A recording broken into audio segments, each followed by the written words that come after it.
matinale Tocsin, 7h30, 9h30, à la volée. Et à la volée, nous allons aborder cette question. Klaus Schwab a annoncé quitter Davos, vous savez, le fondateur du Forum économique mondial de Davos. Donc le fameux «Vous ne posséderez rien et vous serez heureux», je fais pas l'accent, hein. Eh bien, va se retirer de ses fonctions de direction du World Economic Forum. Il était âgé de 86 ans et il a fait une information mardi dernier dans un courriel au personnel de l'institution. L'organisation, elle, a publié un communiqué le lendemain. Que dit ce communiqué, qui est donc âgé de 86 ans, si on le savait, qu'il laissera bientôt les rênes de président exécutif pour celles de président du conseil d'administration. Il reste quand même un peu dans l'ombre, hein, selon ce communiqué, et que le changement devrait intervenir avant la prochaine édition du forum de janvier prochain. L'annonce, ce qui est intéressant aussi, hein, c'est que l'annonce du retrait apparemment rentre dans une transition du forum qui a déjà été entamée depuis 2015. C'est toujours le communiqué qui le dit, qui va ainsi passer d'une organisation gérée par les fondateurs à une organisation dans laquelle un président et un conseil d'administration assument l'entière responsabilité exécutive. Voilà ce que dit aussi ce communiqué. Le statut de forum, qui emploie quand même 800 personnes dans le monde, va évoluer. On va passer de simple plateforme de rassemblement à principale institution mondiale de coopération publique-privée. Alors voilà les éléments. Alors qu'est-ce que que cela augure-t-il? Est-ce que c'est un changement pour le pire ou un changement pour le meilleur? Eh bien, toutes ces questions, j'ai hâte d'entendre les réponses à Thibaut Kerlirzin et Slobodan Despot. Bonjour à vous deux. Bonjour. Bonjour Clémence. Alors, Thibaut Kerlirzin, je rappelle, vous êtes spécialiste en intelligence économique, cofondateur du site Davocratie, auteur de Soros l'Impérial aux éditions Perspectives Libres. Slobodan Despot, créateur du site Antipresse, écrivain, auteur de ce livre Le Miel aux éditions Gallimard et Le Rayon Bleu aux éditions Gallimard également. Et puis, je ne peux que vous recommander, chers amis, de vous abonner au site Antipresse. Et vous aussi, Slobodan Despot, vous suivez de près ce qui se passe en Suisse, à côté de chez vous. Enfin, non loin en tout cas. Oui. Euh, Alors, peut-être commencer par vous, Thibaut Kerlirzin. Comment avez-vous réagi à ces annonces et qu'est-ce que cela nous annonce à nous? Pour moi, le forum en s'en renforcer, en fait, je retiens surtout le fait qu'il passe de la plateforme de rassemblement à principale institution mondiale de coopération publique-privée. Mm. Globalement, enfin moi, ce que j'avais pu, analyser, c'est que, le, le forum de Davos, je le vois comme le bras armé de l'ONU, en fait. Le bras armé des Nations unies et de l'agenda 2030, sauf que l'agenda 2030, de Davos, le nom, c'est le Great Reset. Et en Ouais. Europe, le nom, c'est le Pacte vert pour l'Europe. Donc là, on passe de quelque chose où il y a les gens qui se rencontrent, en effet, où il y a énormément d'influence quand même, à officiellement principale institution mondiale de coopération publique-privée. Alors quand on entend ça, en fait, c'est juste dire que le privé va prendre le pas sur le public, puis que quand il faut financer quelque chose, le public n'a pas assez de fonds, et on fait appel au privé. Entre un État et puis les fonds de BlackRock ou Vanguard, vous voyez déjà la différence. Et vu que ce qu'on nous vend maintenant, c'est énormément de besoins en soi-disant finances climatiques pour lutter contre le réchauffement, contre le supposé réchauffement, en fait, il y a tout un tas de finances qui doivent être mobilisées. Vous le voyez dans les discours de von der Leyen ou autres, en disant on a besoin d'énormément de fonds, de tant d'argent, voilà. Et c'est là qu'interviendra le forum de Davos pour faire vraiment son entrée officielle et donc accroître sa mainmise sur la vie politique et Mais, économique des États. mais qu'est-ce que ça va vraiment changer? Parce que pour moi, c'était déjà une institution de coopération publique-privée.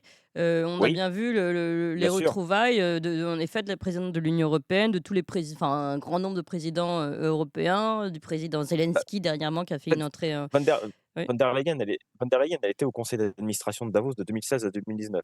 Hmm. Ensuite, l'Union européenne subventionne le forum de Davos. Le forum de Davos est enregistré sur le registre de transparence européen. Il y a des réunions de lobbying avec la Commission européenne, avec plusieurs portefeuilles et notamment la présidence. Donc là, c'est juste que de ce que je comprends, ça s'officialise plus, quoi. Principale institution mondiale, donc ça veut dire qu'il y a vraiment une reconnaissance pour dire que, bah, voilà, quand il y aura des affaires de public-privé, que ça soit pour des histoires de blue bonds, de green bonds, enfin de dettes, soi-disant, on va s'appuyer sur des motifs écologiques ou autre chose, bah, des bons pour ce qu'ils appellent les climate bonds, enfin tous ces trucs-là, toutes ces opérations financières, on va faire appel au forum de Davos. Ce qu'il faut savoir, c'est que le forum de Davos, on connaît le programme des Young Global Leaders puisque Macron en vient, Najat Vallaud-Belkacem en vient, Gabriel Attal en vient. Mais il y a aussi la communauté des Global Shapers, donc qui représente entre 8 000 et 10 000 personnes, réparties dans, je crois, environ 150 pays dans le monde, qui sont ceux qui ont été identifiés comme apportant plus d'originalité dans les diverses innovations, notamment économiques, pour ce qu'ils appellent les défis à relever. Davos a créé une plateforme qui s'appelle Uplink, c'est une espèce d'incubateur de start-up ou d'entreprises innovantes. Voilà, donc il y a déjà de toute façon toute l'arme économique est là, si vous voulez. Mmh. Alors deuxième partie, évidemment après Slobodan Despot, je vous donne la parole, hein, mais deuxième partie de cette annonce, évidemment, tout ça derrière, la figure de Klaus Schwab sur laquelle on va prendre le temps de revenir.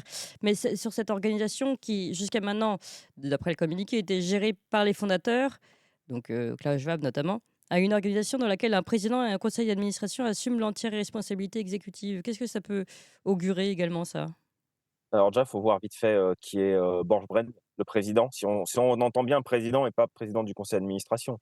Borg, c'est marrant parce que, c'est un Norvégien et alors c'est cocasse parce qu'il est norvégien, donc il est en dehors de l'Union européenne et Davos est ensuite donc en dehors de l'Union européenne, ce qui n'empêchait pas Brand, au cours du WEF de 2022, de demander qu'on mette fin au droit de veto et à la règle de l'unanimité au sein de l'Union européenne et puis aussi d'exclure des membres qui ne respecteraient pas certaines obligations de la Commission. Mmh. C'est un membre du groupe de Bilderberg, du directoire de Bilderberg, comme Schwab, et lui, il est depuis 2019.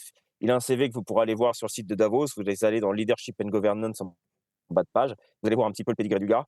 Et ensuite, il faut regarder aussi qui fait partie du conseil d'administration de Davos. Vous avez quand même donc Larry, comment il s'appelle déjà? C'est ça, Larry Fink, qui est Mmh. le PDG de BlackRock. Oui. Vous avez Marc Benioff. Marc Benioff, il est traité dans un bouquin qui s'appelle Davosman, qui été écrit par Peter S. Goodman, un journaliste du New York Times, qui assaisonne bien Davos. Et il y a un beau portrait de lui, hein, sur toutes les arrangements fiscaux que fait Benioff. Benioff, il a monté, donc c'est le président de Salesforce qu'on connaît tous, mais il a monté aussi quelque chose qui s'appelle la Benioff Ocean Initiative et par-dessus un truc qui s'appelle les Amis d'Action de l'Océan, Friends of Ocean Action, et qui fait énormément de lobbying sur les questions de conservation et de business bleu. Donc il y a ce genre de profil. Vous avez aussi Christine Lagarde, vous avez Al Gore, vous avez la présidente du FMI, vous avez le cofondateur du groupe Carlyle, vous avez, la PDG d'Accenture. C'est ça, le conseil d'administration. Donc c'est ce genre de personne qui va prendre de plus en plus les décisions. Mais Mais donc c'est on c'est n'est bon, pas on n'est pas en retrait, quoi. oui, oui, On a ça des c'est gens sûr. Oui, oui. importants. Je vais me tourner vers Slobodan Despot et on continue sur cette réorganisation, du monde de forum, ou peut-être que du forum de Davos, je veux dire, peut-être que c'était déjà en cours et que ça ne fait qu'être officialisé. Est-ce que c'est une façon aussi d'éviter maintenant d'avoir un Klaus Schwab qui peut-être a été ennuyeux pour eux, vous allez nous dire, et de prendre directement le pouvoir à travers ce conseil d'administration? C'est à moi que vous Oui, oui, posez tout la à fait, oui, question, oui, je me tourne vers vous Clémence? maintenant, oui. Oui, alors, heu, la transition est très intéressante et tous ces détails, sur le personnel et l'esprit de cette institution que vient de donner Thibault, évidemment, c'est quelque chose qu'on n'entend pas souvent. Mmh. Hem et cela décrit un appareil d'expropriation des États, en fait. Heu, mais ce qui est intéressant pour moi et que je suis depuis des années, nous tenons aussi en quelque sorte une chronique de Davos dans Tout à fait. l'Antipresse, d'abord parce Mmh. que ce sont nos voisins, Eh n'est-ce oui. pas? Puis ensuite parce que c'est peut-être l'institution la plus représentative, de l'état et de l'esprit, des élites occidentales actuelles. Heu, Tout d'abord, il me semble tout à fait normal, lorsqu'on a eu une grande carrière avec 17 doctorats honoris causa et qu'on a réussi à tondre l'ensemble des dirigeants et des patrons d'entreprises occidentaux pour les contraindre ou les inviter à financer à très très haut tarif un véritable dîner de cons mondial. Eh bien, à 86 ans, on peut se retirer en estimant qu'on a bien fait sa plotte et puis en passant les rênes à ses enfants. Parce que Monsieur Schwab, n'est-ce pas, a nommé son épouse comme présidente du conseil de fondation. Il a inclus, en tout cas, je m'occupe pas beaucoup des affaires de famille parce que ce qui est beaucoup plus intéressant, c'est les questions structurelles et stratégiques. Mais il y a quand même une grande part de népotisme dans cette entreprise. Donc, c'est tout à fait logique qu'à un moment donné, il se retire. Il vaut mieux à 86 ans. Je veux dire, c'est enviable que de finir Kakoshim comme le président des États-Unis à la tête d'une institution dysfonctionnelle. Donc, c'est tout à fait logique, c'est tout à fait attendu. Ça se passe dans l'esprit souple, velouté, qui est celui du forum, tel que l'a construit Klaus Schwab. Mais je pense paradoxalement que ça ne marchera pas sans lui.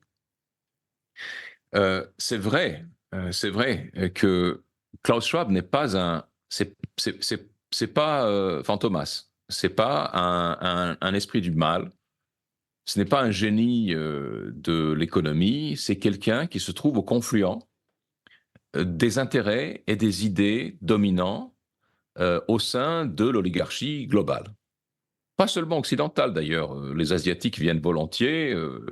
Poutine avait sa fiche élogieuse avant la guerre d'Ukraine sur le site de Davos. Tout le monde se sentait obligé d'y aller. Et d'ailleurs, à l'origine, même si le forum est fortement inspiré par Henry Kissinger et voulu par les Américains, si vous voulez, à l'origine, c'est une institution tout à fait légitime. À une époque où on avait encore la guerre froide, c'était tout à fait opportun de créer une institution où tout le monde pouvait venir, en Suisse, évidemment, dans un endroit discret et en plus très très beau, qui est Davos, pour discuter des affaires pour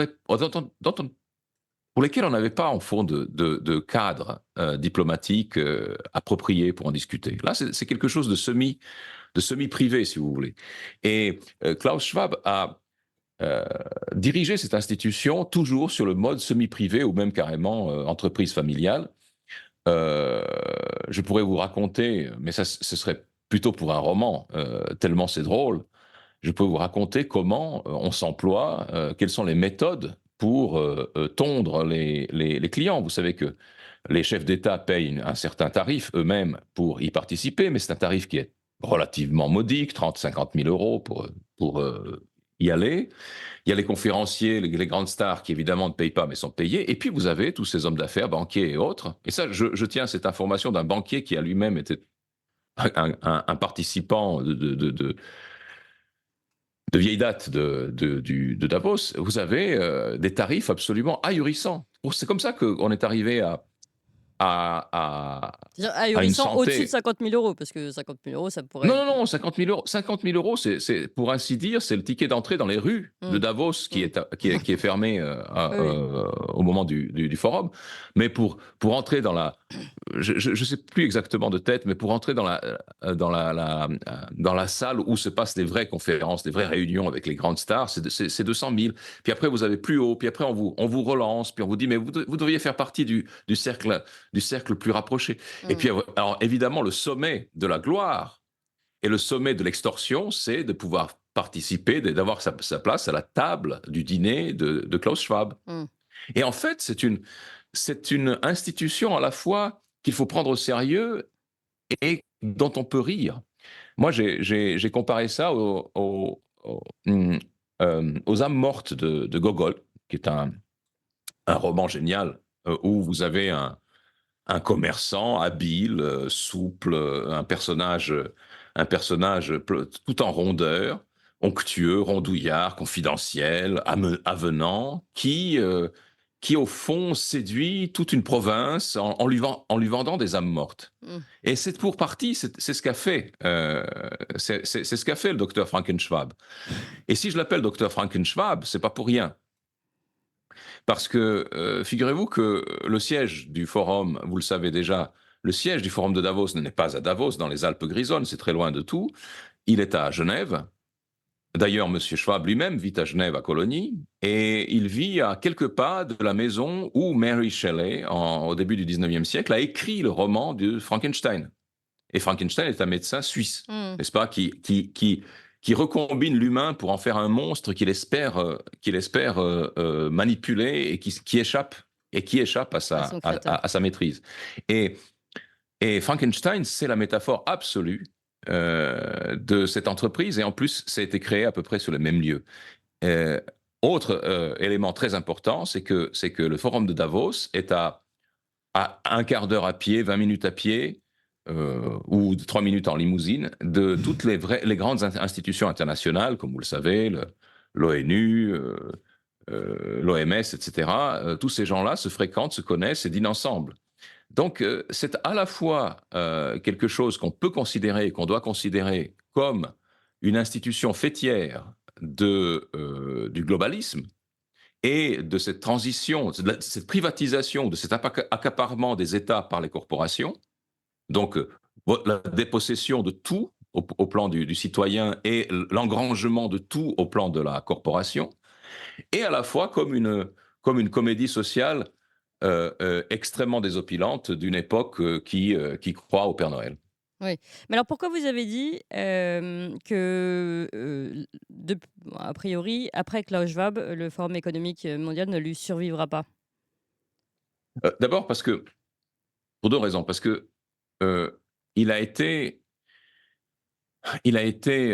créé dans les années 70 à une époque où la civilisation globale, malgré la guerre froide qui touchait déjà à sa fin, était dans une période convergente. Et c'est pour ça que j'ai appelé l'idéologie de Davos le schwabisme convergent.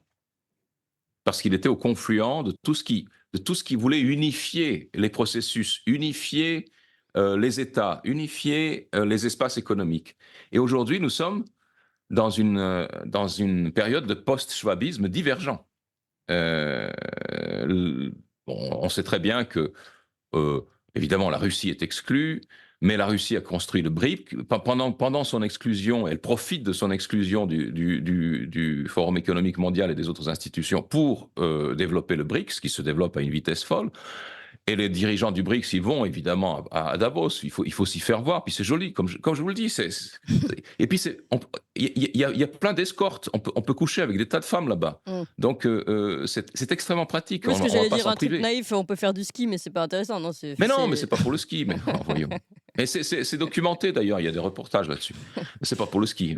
Le ski, il y en a aussi au Kazakhstan. Hein. Ouais. Mais non, alors tout le monde va y aller un certain temps, mais l'esprit, d'abord, la tendance de fond globale qui était à l'unipolarisme et qui était incarnée, entre autres, par le WEF, eh bien, elle est inversée. Et puis, d'autre part, le sortilège reposait essentiellement, c'est pour ça que j'ai insisté sur le parallèle avec Tchitchikov, sur le charme ou disons le pouvoir de séduction personnel Oui. du fondateur, qui a une carrière de professeur, mais enfin il ne laissera aucune trace dans l'histoire de la science économique, mais il a un entre-gens de grand hôtelier.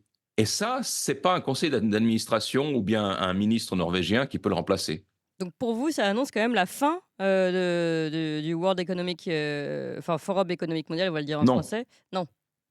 Non, comment vous dire? Ça consacre, à mon avis, hein, la fracture des mondes. C'est-à-dire que il y a une partie du monde qui va continuer de jouer le jeu pourquoi? Parce que tout d'abord, vos dirigeants, nos dirigeants, enfin la Suisse ce n'est pas une exception, mais enfin nos dirigeants sont placés par le World Economic Forum. D'ailleurs, M. Schwab est très très fier de claironner qu'il a pu infiltrer les gouvernements. Il a surtout infiltré des gouvernements occidentaux, comme Thibault l'a relevé. Vous avez tous ces young leaders et young shapers Oui. qui sont là pour vous encadrer. C'est votre politburo en quelque sorte. Oui. Donc l'esprit de Davos va certainement se cristalliser autour du monde occidental. Ouais, et le ça va monde se occidental resserrer. va se resserrer autour de l'esprit de Davos.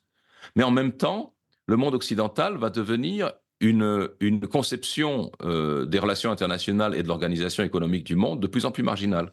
C'est pour ça que dans l'esprit, je veux dire, avec le départ à la retraite de Klaus Schwab, à mon avis, le forum se trouve au sommet, au pinacle de son influence, et ensuite il va se marginaliser, se provincialiser de plus en plus. S'occidentaliser, donc se provincialiser. Oui. Juste pour la boutade, vous êtes très, très nombreux ici en direct, à nous suivre et beaucoup de commentaires évidemment, beaucoup de pouces. N'hésitez pas à mettre plus de pouces et vous me répondez pas de ski, mais toujours de la poudreuse ou plutôt de la poudre, ce que je trouve assez rigolo. Donc Oui, je encore ça. je le lis. Alors Thibaut, Kerlirzin, je me retourne vers vous. À votre avis, pareil, vous considérez que ça n'augure pas enfin, ça n'annonce pas forcément la mort du Forum économique mondial, mais peut-être, une redirection, comment dire? Une nouvelle limite, une nouvelle, cristallisation autour seulement de l'Occident pour ce monde, Ouais, pour ce forum? alors oui, mais pas du retrait de Klaus Schwab. En fait, pour moi, Klaus Schwab, c'est pas vraiment un patron, c'est un majordome de luxe. Mmh. Oui, C'est-à-dire que quelqu'un d'aussi important, il y a des gens qui sont au-dessus. On a parlé d'Henry Kissinger, mais il y a quelqu'un dont je parle régulièrement qui s'appelle Maurice Strong, qu'on connaît oui. peu en France et que j'ai redécouvert grâce à Guy Boulian au Canada, euh, et qui en fait, qui a été le mentor revendiqué, hein, par Klaus Schwab, qui était le mentor donc de Klaus Schwab, puisque quand Strong est mort, Schwab a dit, c'était mon mentor, hein, et un ami. Il a été président de la fondation du Forum de Davos, et sans lui, le Forum de Davos ne serait pas devenu ce qu'il est. Sachant que Mhm. Maurice Strong, outre qu'il est le cofondateur du GIEC, le père du programme des Nations Unies pour l'environnement, le mec qui a organisé le sommet de Stockholm, qui a lancé l'écologie politique, qui a impulsé la charte de la Terre et qui est la base philosophique de l'agenda 21 devenu agenda 2030, c'était aussi quelqu'un qui était un homme de la famille Rockefeller. C'est quelqu'un qui a connu de manière assez proche Maurice Strong, hein, qui l'a admis. Quand j'en discutais avec lui, qu'il ait connu Lawrence Rockefeller, David Rockefeller, Stephen Rockefeller, tous ces gens-là. Donc oui, c'est un majordome de luxe. Par contre, je suis entièrement d'accord avec Slobodan quand il parle de provincialisation, mais pour moi, c'est en raison de l'accélération de l'agenda 2030 et qui va complètement bolcheviser l'Occident à ce niveau-là. Oui. Je rappelle qu'en septembre 2023, alors chaque mois, l'ONU a ce qu'il appelle le Goal of the Month, l'objectif du mois. En septembre 2023, c'était les actions d'accélération. Ah oui. Parce qu'on arrivait à mi-parcours de l'agenda 2030 et ils ont dit: «Bon, maintenant les mecs, il faut booster, il faut accélérer», et quand vous regardez aussi les derniers rapports qui ont été faits, par divers organes de l'Union européenne, ils demandent à accélérer cette implémentation. Évidemment, il y a des pays comme, enfin, il y a peut-être d'autres pays, d'autres continents qui sont pas autant, enchaînés que l'Union européenne, qui vont pas accepter ça. Mais au niveau de l'Europe, oui, je suis entièrement d'accord avec Slobodan. Je pense que bon, pour moi, il va clairement survivre à le Forum Davos va clairement survivre à Schwab, Oui. heu, pour tout un tas de raisons. Comme je disais, c'est un majordome, il est complètement remplaçable. Ensuite, il suffit de personnaliser un petit peu la chose en faisant hommage au fondateur et en sacralisant un petit peu la chose, hein, un peu de décorum. Mais oui, oui, oui, je suis d'accord sur la question de la provincialisation, absolument. Et je vous ai vu aussi, Thibaut Kerlerzin, reprendre à votre compte une, théorie, enfin, disons une idée comme quoi, finalement aussi, il fallait peut-être se débarrasser d'un Klaus Schwab qui commençait à devenir gênant, puisqu'il avait peut-être trop explicité le programme, de Davos et notamment de l'agenda 2030. Ouais, c'est ce que pense le camarade Marc Draghi. Je suis aussi assez d'accord. C'est qu'à un moment, bon, mais ça fait pas c'est pas depuis là. Il y a déjà un an, je crois que c'était il y a un an, on disait: «Bon, il commence à être un peu lourd, faut le pousser vers la sortie». Il y avait des contestations en interne parce qu'il fonctionnait qu'avec des gens, trop proches de lui. Je pense que tout ça peut jouer aussi. Puis il a 86 ans, Mais c'est-à-dire, on lui donc reproche d'avoir écrit notamment son livre, The Great Reset, vous pensez non, ou? non, on lui reproche pas, mais ensuite c'est une spéculation. Est-ce que le fait qu'il ait autant mis en lumière les choses, bah, les mecs ils s'affichent, hein, de toute façon. Mais par rapport aux réactions que ça a suscité, peut-être qu'on peut se dire: «Bon, damage control, on va le mettre un petit peu, c'est peut-être un moment de le mettre officiellement en retrait», Mmh, sachant qu'il va passer, président du conseil d'administration, donc ça change pas grand-chose. Peut-être, peut-être pas. La piste me semble intéressante, qui était avancée par Marc en effet.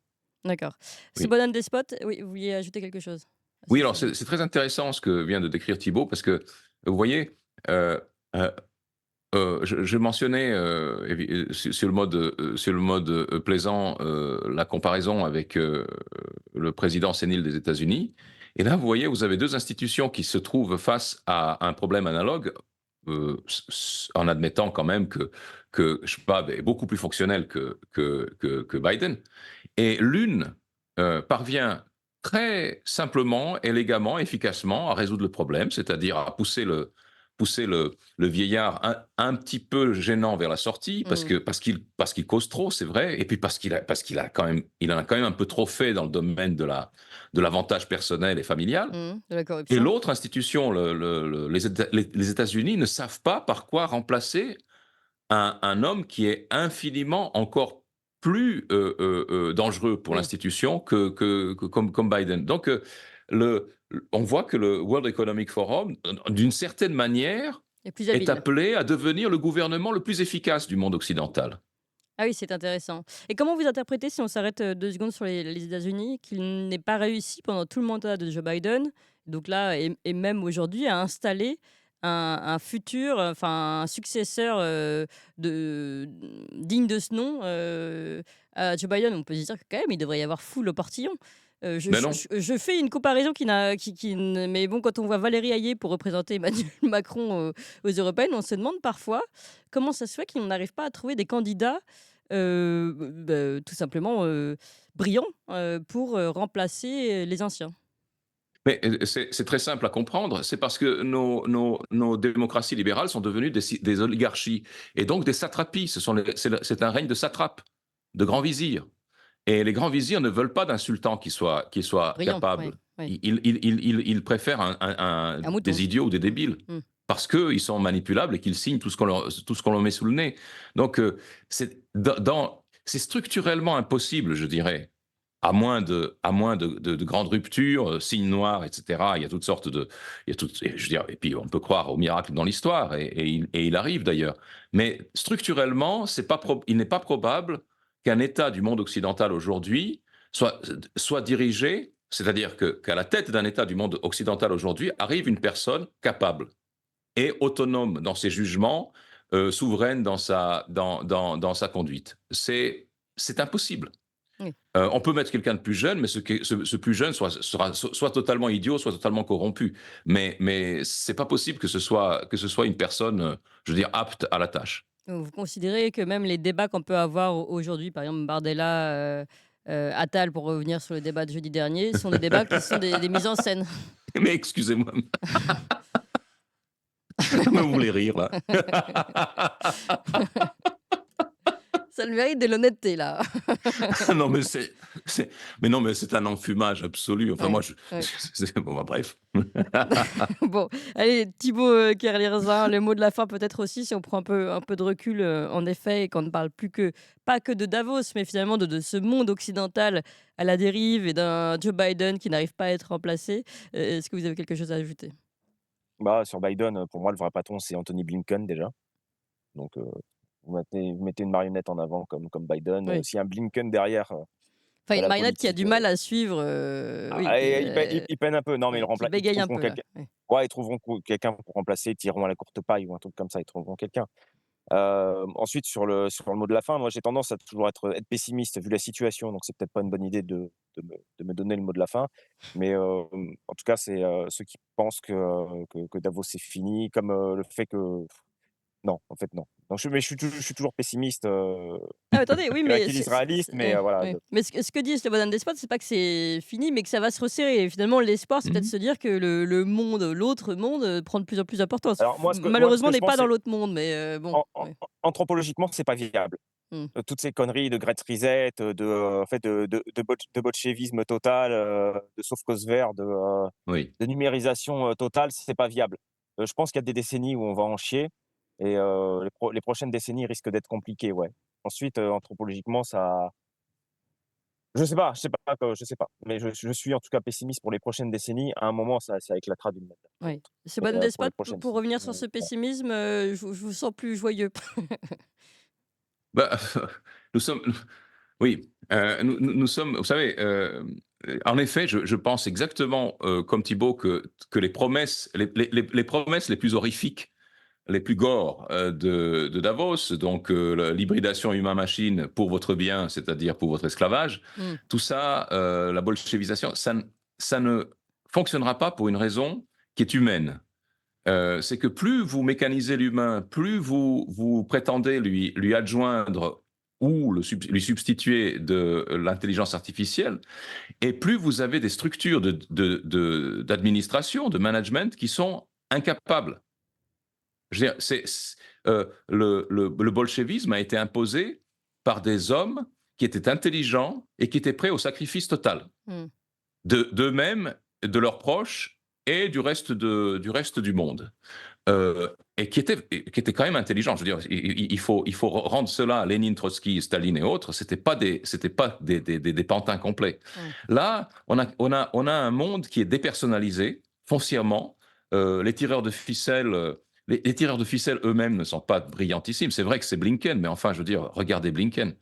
Et donc, ça va finir dans une vaste pantalonnade, mais ce sera une tragique pantalonnade, c'est vrai, ça va pas être simple. Et d'un côté, donc, ce monde va se rebiffer, se cristalliser. En fait, on va lui donner une espèce d'énergie presque posthume ou entume par la multipolarisation, c'est-à-dire par la confrontation avec le monde du BRICS, grosso Oui, modo, oui. parce que ça donne il faut Oui. avoir un ennemi, donc là on a un ennemi, donc ça nous donne une certaine force, mais d'un autre côté, il n'aura pas la ressource pour aller au bout de cette confrontation. Je veux dire, l'Occident entier aujourd'hui n'est même pas capable de produire des obus et des balles pour alimenter la guerre en Ukraine. Et on le sait, et il n'y a aucune solution, et il n'y a personne qui trouve rien. Donc, je vous le dis, on est entre le tragique et le comique. Mais il ne faut pas, cher Thibault, oublier la part comique. Oui, c'est Ouais, ouais. important et c'est ce que vous faites, chez Bonne Despot, mais aussi la part de l'humanité à travers vos romans. Voilà. Et c'est aussi tout votre travail, c'est de faire ce pas de côté, ce décalage par rapport à l'actualité et le traiter de manière différente et finalement de manière plus clairvoyante avec votre point de vue d'écrivain. Merci beaucoup à tous les deux, Bonne Despot. Merci à Je vous. rappelle Le Miel aux éditions Gallimard et Le Rayon Bleu, toujours aux éditions Gallimard. Thibaut Kerlierzin, Soros l'Impérial aux éditions Perspectives Libres. Merci beaucoup à tous les deux. C'était important aussi de faire Merci un à vous point deux. sur cette actualité, de mieux comprendre ce qui se passe derrière ces revirements officiels. Merci à vous tous, chers auditeurs. On était très, très nombreux aujourd'hui. Alors, je vous le dis, il faut mettre des pouces, il faut nous pousser, il faut vous abonner à la Gazette du Tocsin pour ceux qui ne l'ont pas encore fait. Je suis sûr qu'ici, tous les matins, vous l'avez déjà fait, mais il y en a qui nous écoutent après, en réécoute et en podcast, notamment sur Twitter, en live. Vous pouvez donc nous suivre sur tous ces médias et à chaque fois, vous mettez tous les petits cœurs, tous les pouces qu'il faut pour nous pousser dans les algorithmes parce que nous fonctionnons avec les algorithmes pour le moment, vous le savez. Allez, je vous dis à demain, 7h30.